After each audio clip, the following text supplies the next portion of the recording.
아멘. 교회 개혁을 위한 이사야 강의 22번째 시간입니다. 오늘 8장 16절로 22절 말씀입니다. 오늘 이 말씀에 정녕 아침빛을 보지 못하리라 라는 제목으로 함께 말씀을 나누도록 하겠습니다.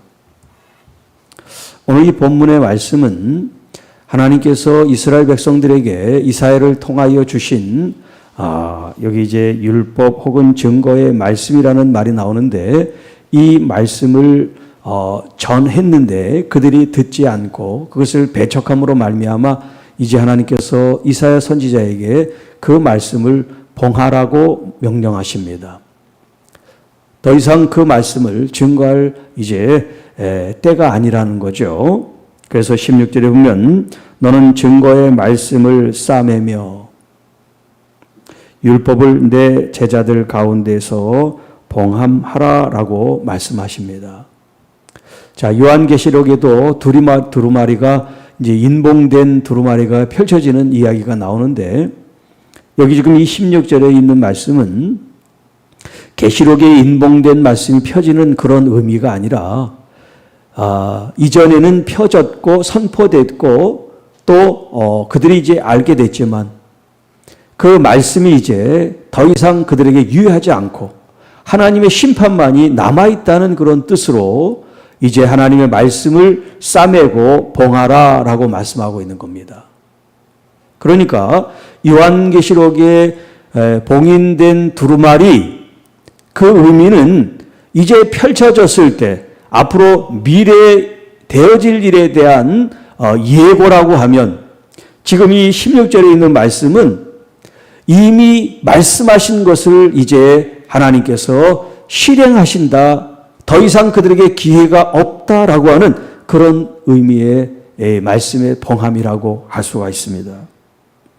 그런 이스라엘 사람들의 어떤 그 입장에서 보면 너무나 안타까운 거죠. 왜? 더 이상 하나님께서 기회를 그들에게 주지 않겠다라는 주님의 하나님의 어떤 그 결연한 의지를 이렇게 표현하고 있으니까요.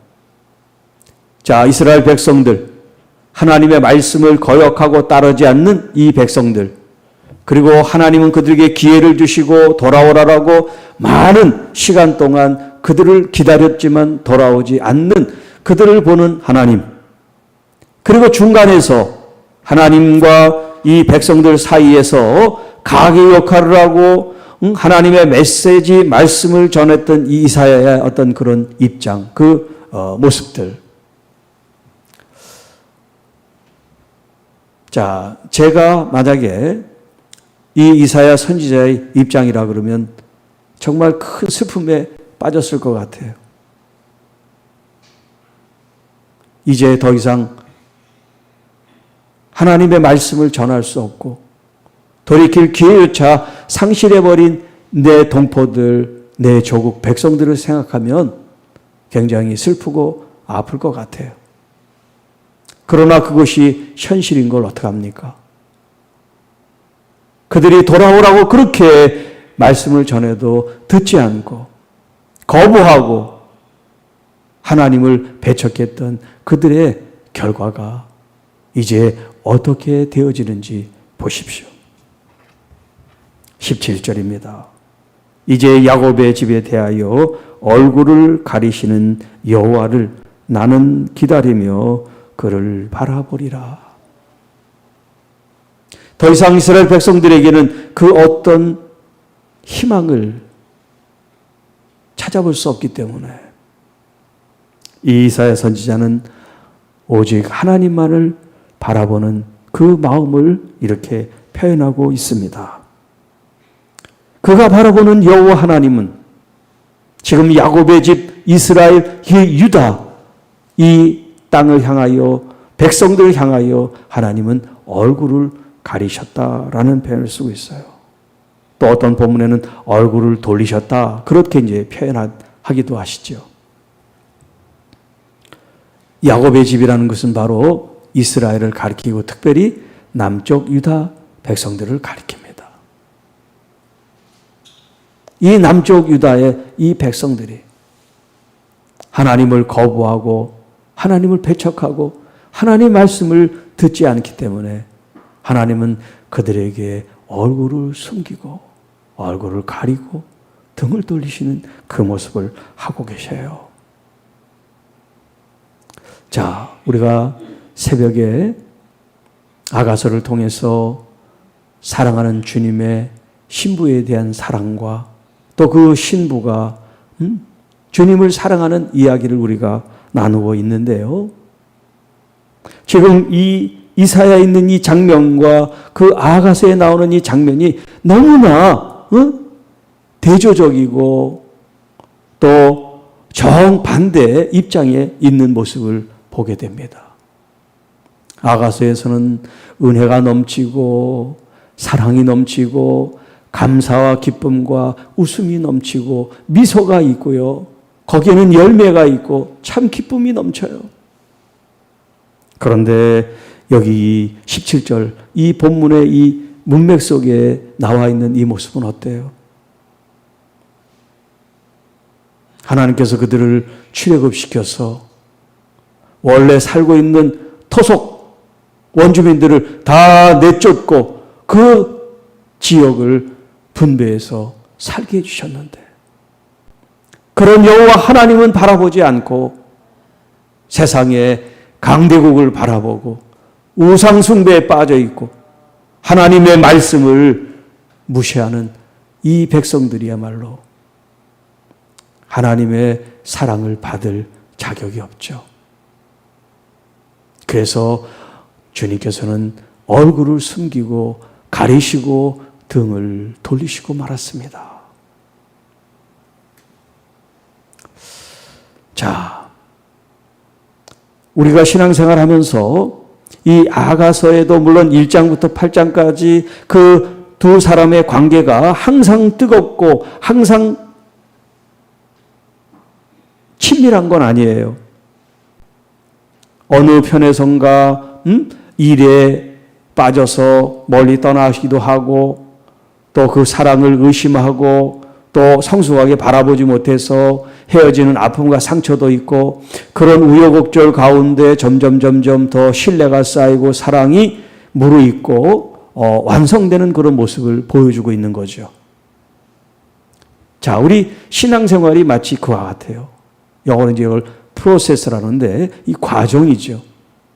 예수를 믿으면 처음부터 완벽해져서 죽을 때까지 정말 성인군자가 되는 게 아니라 홀리 거룩한 사람이 되는 것이 아니라 우리가 주님을 만난 그 순간부터 우리는 계속해서 성화의 거룩한 삶을 이제 때로는 놓치기도 하고 또 빗나가도 하지만 다시 돌아와서 조금씩 성장하고 무르익고 성숙해지는 그런 신앙의 그런 프로세스 과정을 지금 우리가 구원의 서정이라고 그러는데 그런 여정 가운데 있습니다. 그런데 이스라엘 백성들은 그런 구원의 서정, 여정, 그런 과정, 프로세스가 없어요. 그냥 마음속에 하나님을 떠난 거예요. 말씀을 떠난 거예요. 더 이상 하나님과 어떤 관계를 맺고 싶지가 않아요. 우리는 잘못하고 죄를 짓지만 그래 다시 주님께 오잖아요. 잘못했습니다. 또 잘할게요. 이렇게 빈말이지만 주님께로 다시 돌아오잖아요. 그러니까 그 기회를 갖는 거잖아요. 그 기회를 통해서 주님께서 용서하시고 다시 기회를 주시고 주님께 더 가까이 감으로 은혜를 받고 성장할 수 있는 기회가 있는데 이 백성들은 그렇지 않아요. 이 이스라엘 백성들은 하나님과의 관계를 스스로 단절시켜 버렸어요. 마치 연인이 절교를 선언한 것처럼 다시는 나 찾지 마시오. 보기 싫으니까 우리 이제 끝냅시다. 그리고 자기의 삶으로 갔지만 하나님께서는 선지자를 통해서 아니야, 내가 기다리고 있어. 돌아와줘.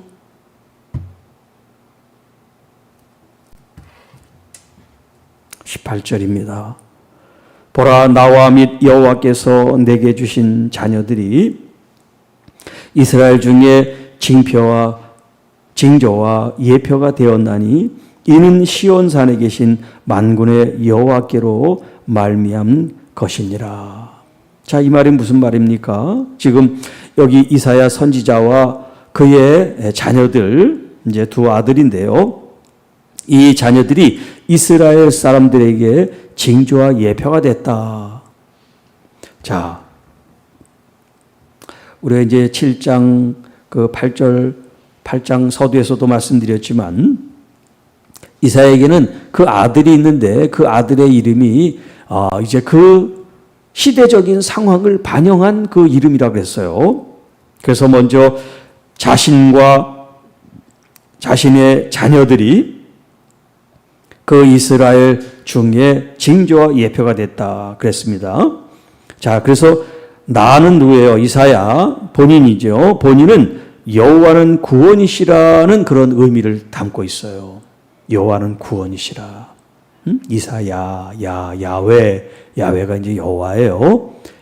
이사야, 할렐루야 할 때 그 야도 야훼 하나님이죠. 여호와를 찬양하라. 그러니까 이 우리말은 할렐루야로 한 단어로 돼 있지만 이 성경 원문에는 이것이 떨어져 있어요. 할렐루가 한 단어고 야라는 단어가 따로 돼 있어요. 근데 우리는 그걸 붙여서 할렐루야라고 한 건데 여기 지금 이사야도 마찬가지야. 이사야, 야훼 하나님이 구원자다 이 말이에요. 여기 이사라고 하는 이 말이 우리 이 자음 모음은 이사하고 예수하고는 다른 단어잖아요. 그런데 히브리 글자는 자음이 똑같아. 자음이. 그리고 모음이 달라서 예 이렇게만 할 뿐이에요. 호세아도 그렇고 여호수아도 같이 이게 다 자음이 똑같은 단어예요. 자음이 같다는 건 같은 단어라는 거야. 우리가 발음을 달리해서 그런 거지. 그러니까 여기 지금 이사야 할 때 이사라고 하는 말이나 예슈아라고 하는 말이나 호쉐아라고 하는 말이나 여슈아라고 하는 말이나 다 구원이라고 하는 같은 단어다. 그렇게 여러분이 이해하세요. 한글은 달라도 이 본래 이 히브리어 원어로는 다 같은 말이에요. 그러니까 이사야라고 할 때 야훼가 구원자세요. 그 구원자가 누구야? 예수님이시죠. 예수님, 예슈아가 구원자란 뜻이란 말이에요. 구원자. 자, 그리고 이제 그 이사야가 낳은 아들 이름이 스알 야숲이라고 그랬어요. 7장 3절에 보면 너와 내 아들 스알 야숲은 그렇게 쭉 나오는데 이 스알 야숲이라는 뜻이 무슨 말이냐면 남은 자가 돌아오리라. 남은 자가 돌아오리라. 그런 뜻이에요. 남은 자가. 자, 남은 자가 돌아오리라고 하는 이 말은 또 뭘 전제하고 있느냐면 그러면 돌아오지 않는 자가 있다는 거죠. 남아나지 못한 자가 있다는 거죠. 대다수가 남아지를 못합니다. 그 중에 남아있는 자가 있다는 거예요. 대다수가 멸망을 당합니다. 대다수가 지옥에 떨어져요. 그리고 남은 자는 극히 적은 사람들이 돌아오게 된다는 거예요. 이사야의 그 말씀, 예언적인 선포하는 그 시대에 지금 그렇다는 거예요. 자, 그리고 이제 그 둘째 아들은 8장 3절에 나오죠. 8장 3절. 마헬 살랄 하스바스라고 그랬는데 좀 이름이 깁니다만 자, 이 의미는 속히 신속하고 급하게 무언가를 약탈한다 그 말이에요. 이게 이제 두 말이 계속 반복되어 있다 그랬죠. 자, 그러니까 이사야 그 이름에는 하나님의 구원이라고 하는 그 이름이 담겨 있어요. 여호와 하나님은 구원이시다. 그러니까 아직 자식들이 태어나기 전까지 그 이름이라고 하는 게 이제 하나님께서 주신 이름인데 그 이름이 있기 전까지 하나님께서는 이 백성들에 대한 구원의 계획을 갖고 계속해서 선포하고 돌아오기를 바라신단 말이에요. 그런데 아무리 하나님께서 이 선지자를 대언시켜서 말씀을 전하지만 그들이 돌아올 생각을 안 해. 하나님을 바라보지도 않아. 너무나 가슴 아픈 일이죠. 그래서 이사야야 그 낳은 첫째 아들을 지금 남은 자가 돌아오리라 이런 지금 이름을 줬단 말이에요. 그 말은 많은 사람들이 돌아오지 못하게 될 거, 하나님의 심판 가운데 남은 자가 아니라는 거죠. 대다수가. 그런데 그 사람들이 정말 깨어있는 사람이고 하나님을 존중했던 사람이라면 그 이름의 뜻을 간파하고 내가 좀 남겨져 있는 사람이 돼야지. 내가 좀 남은 사람이 돼서 구원을 받아야지 라고 생각했다면 그들의 삶의 모습을 달리했을 겁니다. 마치 노아가 방주를 만들 때 방주 안에 들어가는 사람만이 구원을 받는다라고 믿었다면 거기에 들어가야죠. 그런데 대다수 많은 사람들은 외면해버리고 조롱하고 결국 물에 심판을 받고 죽는단 말이에요. 결국 그들이 돌아온 사람들은 뭐냐면 노아를 포함한 8 식구밖에 없다는 거예요. 남은 자가 구원받으리라 이렇게 적은 숫자가 구원받았어요. 여러분을 겁주려고 하는 생각이 아니라 우리 주님께서 마지막 때 믿음 있는 자가 믿음 있는 자를 보겠느냐라고 하셨어요. 그러니까 우리가 교회에 다닌다고 해서 다 우리가 구원받은 사람들이라고 얘기할 수가 없어요. 그렇다고 내가 구원받았냐 안 받았냐 우리가 그렇게 개인적으로 따질 수도 없죠. 그건 하나님이 하시는 일이니까. 다만 일반적으로 보편적으로 봤을 때 지금 교회 나가는 사람들이 교회마다 그렇게 다 있고 우리나라에 몇 분지 몇이 믿는 사람이지 하지만 그 사람들이 다 정말 마지막 때 남은 자다라고 확신할 수는 없다 이 말이에요.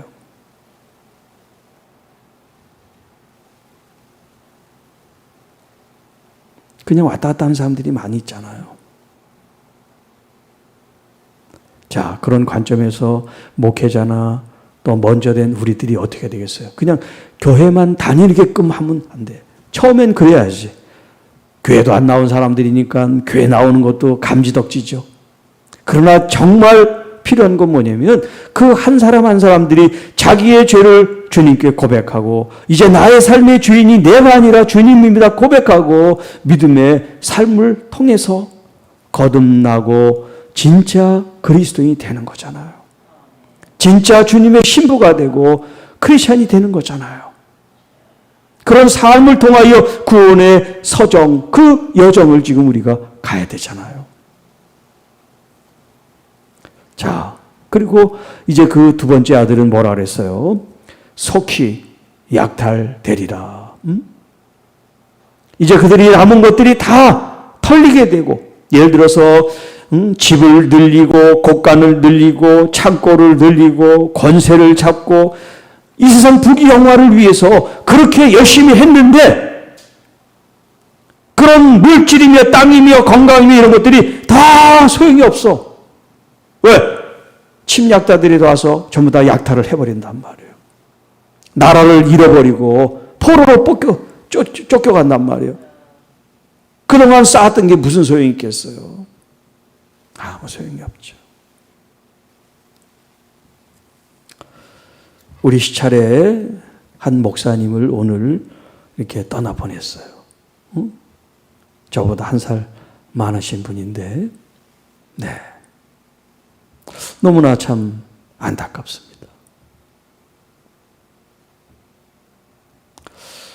우리도 언제 갈지 몰라요. 뭐 이 삶에 대해서는 장담할 사람이 없죠. 언제 어떻게 될지 모르기 때문에 늘 겸손한 마음, 온유한 마음으로 주님 앞에 서는 것밖에 없어요.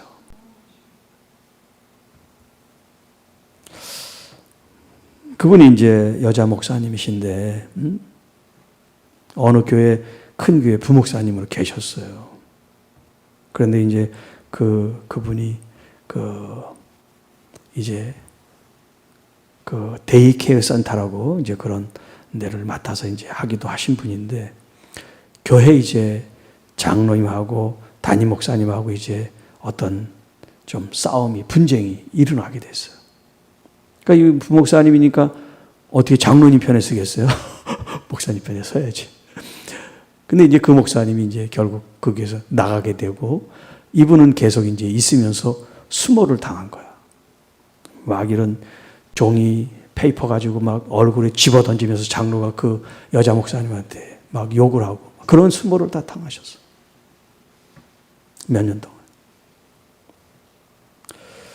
그 힘들 때 이제 면 목사님이 저랑 같이 한 달에 한 번씩 모여서 기도도 하고 막 그랬어요. 너무 힘들다고 그래가지고.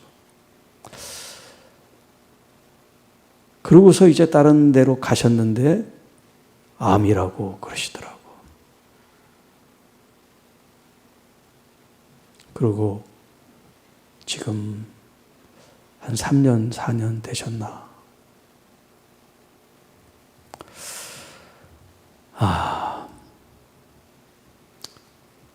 여러분 이 땅에서 살아간다는 게 뭔가 다시 한번 생각하게 됩니다. 아웅다웅 할 것도 없고 큰 소리 내면서 네 편 내 편 싸우는 것도 뭐 그렇게 의미가 있어요. 주님 앞에 가면 아무것도 아닌데 정말 중요한 것은 언제 주님 앞에 가더라도 행복한 미소로 갈 수 있다면 얼마나 좋을까 하는 거예요. 아프지 말고.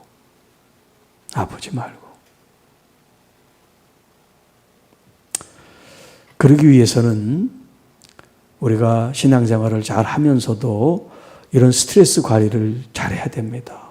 그러니까 정말 유쾌하게 웃을 때는 웃고 놀 때는 놀고 또 여행도 가고 쉬기도 하고 이런 기본적인 생활을 해야 되는데 삶에 여유가 없고 이제 정신적으로 막 쫓기다 보면 그런 걸 못 하잖아요. 사실 저도 이제 그런 부류의 한 사람인데 그래서 이제 일부러 좀 쉬려고도 많이 생각하는데 잘 안 돼요. 네. 뭐 쉬는 날도 전화가 오고 뭐가 있고 같은 일들이 많이 있어요.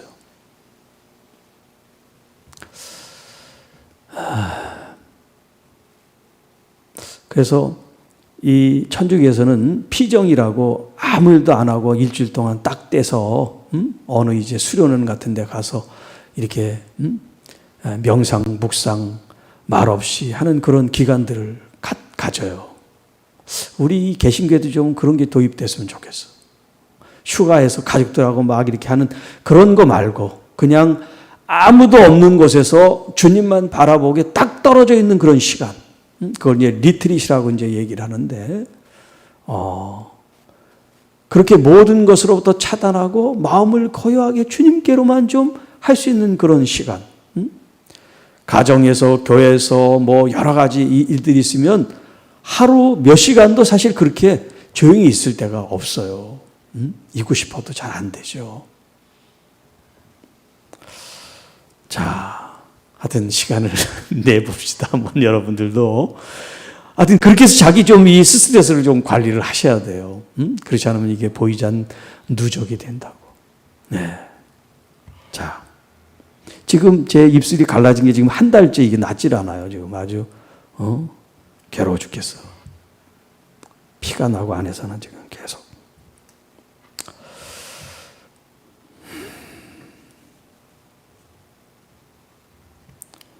자, 이렇게 하나님께서 이사야와 그 두 아들에게 이름을 정해 주시면서 이스라엘 백성들에게 징조와 예표로 삼았다.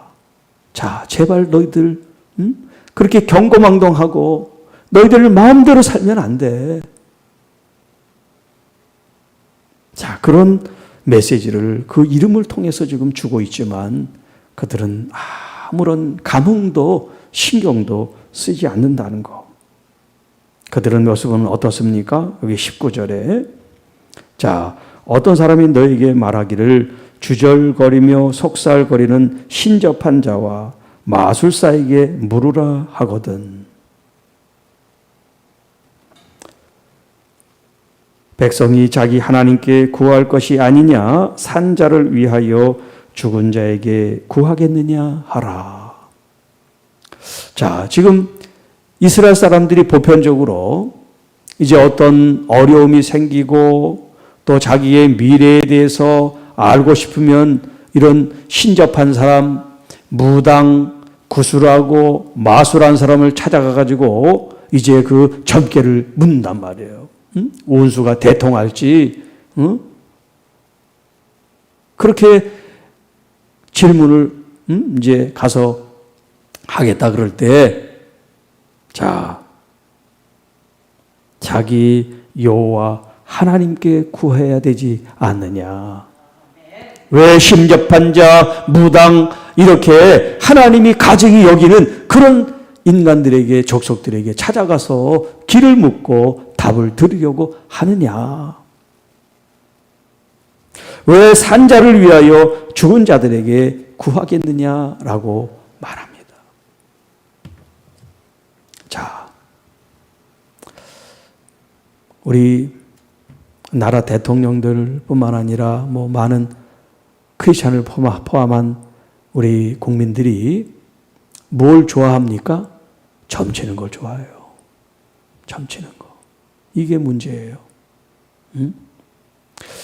그래서 과거에는 이렇게 점집들이 좀 드러내놓고 하지 않고 이렇게 어느 지역에 몰려 있었는데 지금은 타로, 사주, 카페라는 게 생겨가지고 이게 아주 곳곳마다 도시마다 다 들어앉아서 평범하게 마치 이런 커피숍 드나들들 사람들을 받고 있어요. 그것도 다 점을 치는 거야.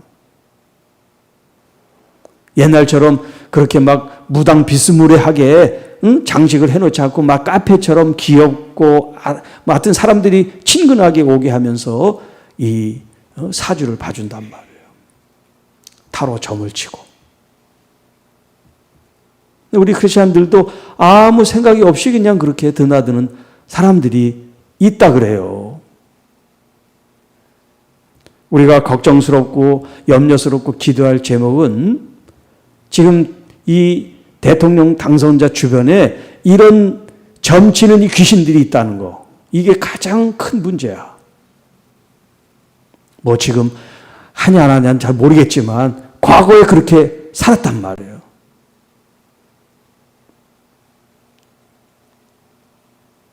그래서 지금 다니엘과 같이 정말 하나님께 기도하며 공의를 지키는 그런 총리나 이런 위정자들이 있도록 기도하자, 그런 얘기들을 많이 합니다.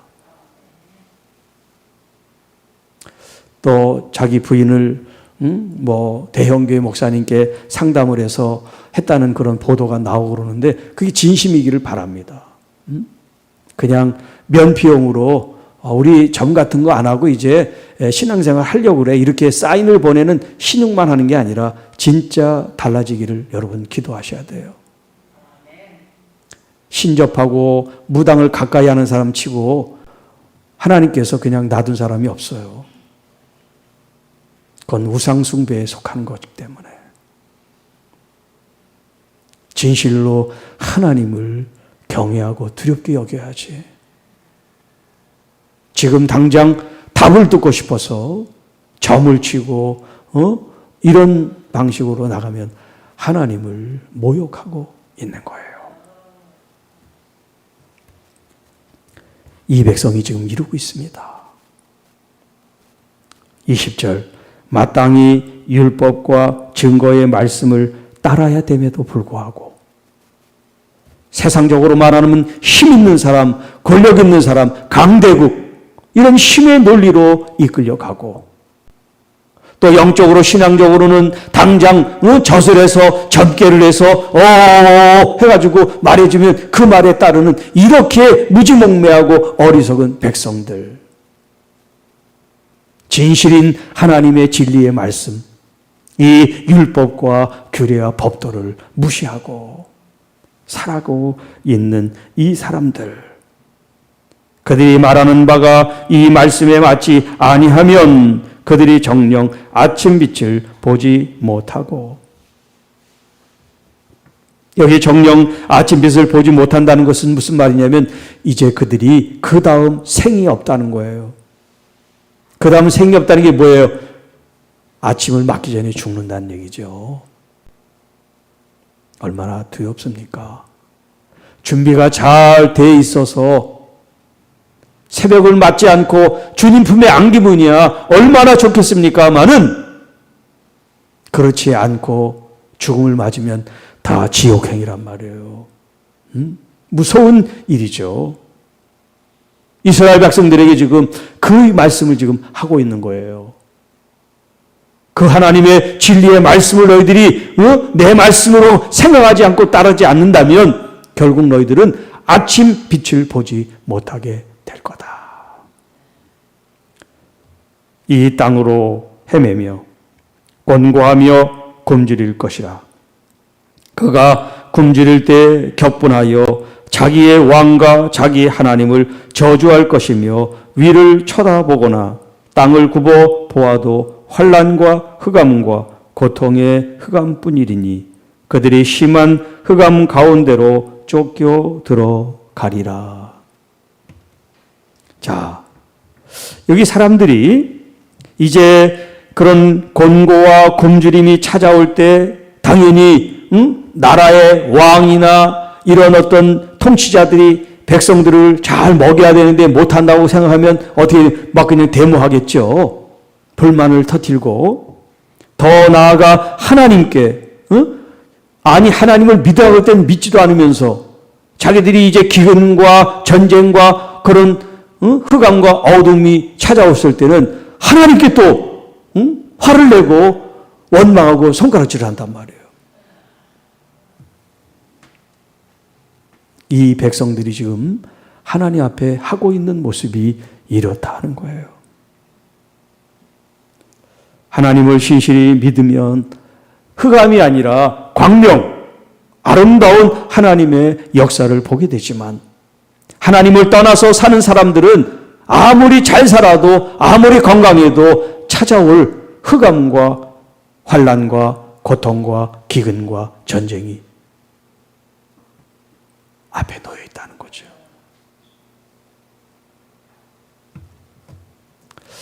지금 이 러시아와 우크라이나 이 지금 전쟁이 3차 대전으로 벌어지지 않으려고 지금 미국을 위시한 이런 우방들이 직접 전쟁에 참가하지 않는 거예요.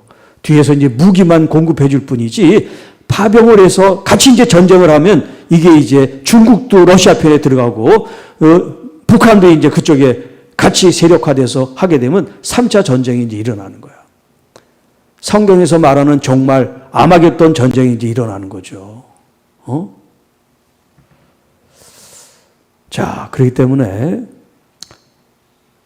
지금 세계에서 일어나고 있는 이런 일들을 우리가 정말 예의주시하고 기도하는 마음으로 하루하루 우리가 보내야 돼요. 그냥 저거 먼 나라에서 그냥 일어나는 일인가 보다. 그러면 안 돼요. 이게 언제 우리 문제가 될지 몰라요. 주님이 오시는 게 도둑같이 임한다 그랬으니까 항상 깨어 정말 주님만을 초점 맞춰서 하루하루 정말 우리에게 맡겨준 사명을 감당한다는 거 이게 얼마나 중요한 일인지 몰라요. 잘 먹고 잘 사는 게 우리 지금 문제가 아니에요. 우리의 문제는 내게 하나님이 부르신 사명을 내가 잘 감당하고 있는가라는 거예요. 주님이 나의 먹고 사는 문제는 책임져 주시는 거예요. 우리는 그의 나라와 그 의를 구하는 거예요. 그러면 주님이 그 모든 것을 더하여 주시리라 약속을 해 주셨단 말씀이죠.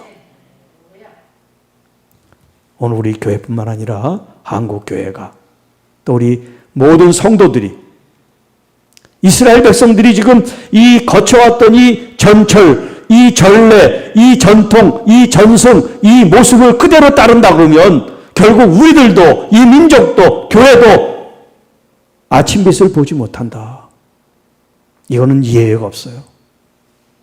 아침빛을 보지 못한다. 언제 그런 일이 있을지 모르니까 우리는 정말 주님을 사랑하는 마음으로 주님의 부르심을 따라서 겸손하게 날마다 믿음으로 승리하는 여러분 되시기를 주님의 이름으로 축복합니다. 기도하겠습니다. 하나님 아버지 감사합니다. 오늘은 많이 슬프고 아프고 괴롭습니다. 함께 해야 될 사람이 함께 할 수 없는 그런 환경입니다. 그러나 이 땅에 아프고 힘들고 외롭고 지치고 괴로운 영혼, 이제 장막을 벗고 아버지 품에 안겼으니 또 그걸 생각하면 하나님께 영광을 돌립니다. 주님, 우리는 이 땅에 왔다가 갈 수밖에 없고 언제 그 일이 닥칠지 아무도 모르기에 날마다 매 순간마다 주님을 의지하며 살게 하옵소서. 겸손과 온유한 주님의 마음을 품게 하시고 우리를 향하신 아버지의 거룩한 의와 그 나라를 구하며 또 하나님의 그 뜻이 이 땅에 하늘에서처럼 이루어지기를 간절히 원하며 우리가 그렇게 산 제물로 주님 앞에 드려지게 하옵소서. 특별히 하나님 기도합니다. 병들고 지치고 특별히 암투병하고 있는 우리 환우들을 주님 기억해 주십시오. 불쌍히 여겨 주십시오. 얼마나 고통스럽고 얼마나 아프고 얼마나 힘들까요? 또 그를 바라보고 있는 그 부모의 심정, 형제들의 심정은 또 오죽하겠습니까? 저들의 기도 눈물을 주님 응답해 주시옵소서. 우리 어린 범준이 하나님 기억해 주시고 하나님의 귀한 손으로 그 어린 심령을 만져주시옵소서. 우리 하나님의 거룩한 능력으로 모든 아픈 자들이 다 치유되고 권고한 자들이 새 힘을 얻을 수 있도록 아버지 도와주십시오. 우울증으로 공황장애로 두문물줄 나오지 못하는 그런 가족도 있습니다. 그 기도하는 어머니의 눈물을 주님 기억하시고 하나님 불쌍히 여겨주시고 그 어둠으로부터 벗어날 수 있도록 새 힘을 공급해 주옵소서. 머리에 모든 이석증, 이명증, 우리 몸에 작고 큰 질병들 나사렛 예수 이름으로 이 시간 묶임받고 따라갈지어다. 주님 믿음 없음을 용서하시고 주님 말을 다 의지하고 믿는 믿음을 주시옵소서. 내 믿음대로 되리라. 온전한 믿음을 소유하게 하여 주시옵소서. 주님, 우리 교회에 속해 있는 하나님의 귀한 자녀들을 축복합니다. 연세 드신 우리 어르신들을 축복합니다. 걸을 때 넘어지지 않도록 주님 보호해 주시고 외롭고 힘들지 않도록 그 자녀들이 잘 돌볼 수 있도록 은혜해 주시고 또 교회 안에 우리 성도들이 서로 화목하며 사랑이 넘치는 그런 마음으로 서로 섬기고 나누고 축복하는 우리 교회 좋은 교회, 하나님 보시기에 합한 교회로 주님 이 지역사에 복음을 흘려보내는데 우리 하나님의 거룩한 뜻이 함께하게 하여 주옵소서. 우리 대한민국 하나님의 모든 몸된 교회를 축복합니다. 우리 목사님들을 불쌍히 여겨주시고 하나님의 말씀으로 다시 굳게 세워 주옵소서. 이사와 같이 여호와 하나님이 구원이심을 선포하게 하시고 이 땅에 죽어가는 영혼들을 주님께로 이끌 수 있도록 성령 하나님 교회마다 부흥의 역사를 일으켜 주옵소서. 보혜사 성령님 항상 임하시고 운행하시고 기름 부으시고 역사하여 주옵소서. 이 모든 말씀 우리를 구원해 주신 우리 구주 예수님의 이름으로 감사하며 축복하며 기도하옵나이다.